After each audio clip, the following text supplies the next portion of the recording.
Hello, vinyl community. This is David Bianco. Well, I've been buying records a lot of years, almost 60 years, believe it or not. And I've seen some weird things all through my life as I've bought records, different experiences I've had when I got home with them. But yesterday, I really had a weird one, and I thought I would share it with you since the technology is there to do it. So I had picked up yet another copy of Can't Buy a Thrill by Steely Dan. And the reason I pick it up is I don't see it that often. And a lot of times I know people in the vinyl community that have been looking for an original of this. I'll pick them up, and then if someone wants one, I sometimes will do VCLT if I know them, or if someone wants to buy one, I'll just charge whatever I paid for it, just to kind of pass the hobby on and to help people out. Not everybody has a wealth of record stores in their area where they live. So I picked up another copy. This one looked really good. It was on the ABC label, the original ABC label. First pressing, and visually the record looked very good. And it was $20, which is pretty reasonable for Can't Buy a Thrill, actually. So I went ahead and picked it up and brought it home. And I didn't have time to really sit and listen to it and play grade it or anything of that nature, but I had put it on the turntable, and when I laid it on there, it had the second side, which begins with Reelin' in the Years on there.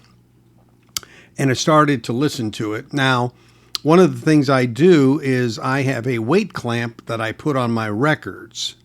And you'll see what that looks like in this video in a moment.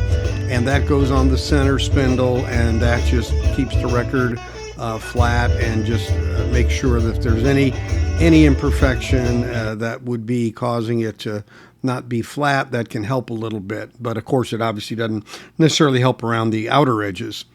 So I put it on and played some of the first songs on side 2. Sounded really good.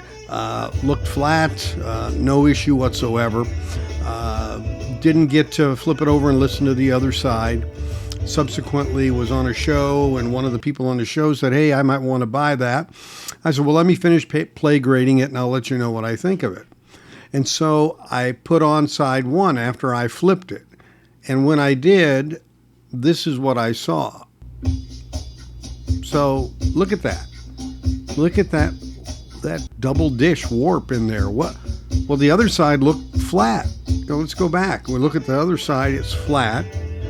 And now after I flipped it, it's like on the ocean out there, right? Just floating and bobbing and weaving. So I'm baffled. I'm like, wait a minute, what's the physics of this? How could this be? So I went ahead and flipped it back to side 2 and put it on. And lo and behold, all of a sudden side 2 had somewhat of a dip and warp in it as well. Well, the difference was I didn't put the weight clamp on side 2 this last time I did it. So I said, So I went and put the weight clamp on, started to rotate it, and flat again. So this had what's called a dish warp. And when side 2 was on, it was like domed. And so that dome got pushed down, and it made everything, quote, normal. But when that weight wasn't on there, its natural nature of the way it was shaped came to life, so to speak. And of course, on side 1, when you flipped it, the dish was inverted. And so that was just, the center was already down in the center, so that weight didn't really do anything to change the outline of the record or the shape of the record as it did on side 2. So this is a word to the wise. Of course, it's difficult to see these things in a shop just looking at them. If they have a record player for you to listen, a listening station, always take advantage of those. This particular place didn't have one, so I didn't have the advantage of that. But take, for obvious reasons, a listening station helps you in terms of do you want to buy it in general from the sound, of course, but it also gives you that chance to look at the nature of the record in terms of flatness and its ability to be trackable by the cartridge and the stylus. So this was really a weird circumstance in a way, but it does show you when you use these record weights, they do have an impact, and usually a positive impact, the way you want. But in this case, it actually kind of fooled me a little bit. And so buyer beware. Make sure you really look at these closely. And if you see something that doesn't make sense, a lot of times this dish warp will be the case where if you put a weight on there, you may get a misinterpretation of the flatness of the record if it's shaped in a dome way when it pushes it down and normalizes it. So that's all I got for today, but I thought I'd share that with you. As always, if you haven't subscribed, please press on that bell, and a like is appreciated for this as well, and comments. If you ever had anything like this happen, I'm going to take the record back. Obviously, this one's pretty bad. I'm not even going to try to flatten it. It's too far gone, in my opinion. Now, I'm well aware that there are other things you can do, like the outer ring that can be purchased for some configurations of turntables to take care of holding that outer circumference down to flatten it. Those generally are pretty expensive, and they usually are on higher end turntables. So you've got to weigh the cost benefit analysis on that.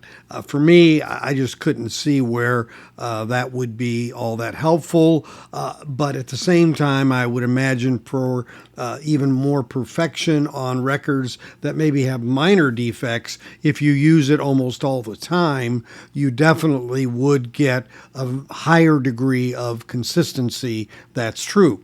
There are also record flattening devices out there that involve use of heat. There are many of those that are relatively effective, but usually there are cases where they don't fully do the job, and those just aren't really retrievable. But that is another method. For me, of course, this one is returnable, so I'm not going to worry about it. But in fact, there are these other options that can be taken in order to overcome this, possibly in the case where a record is rare or difficult to find and you're really trying to salvage it. So for now, I'll say goodbye and thank you for joining us here. We'll see you next time on our next Safe and Sound Texas audio excursion. Take care, everybody.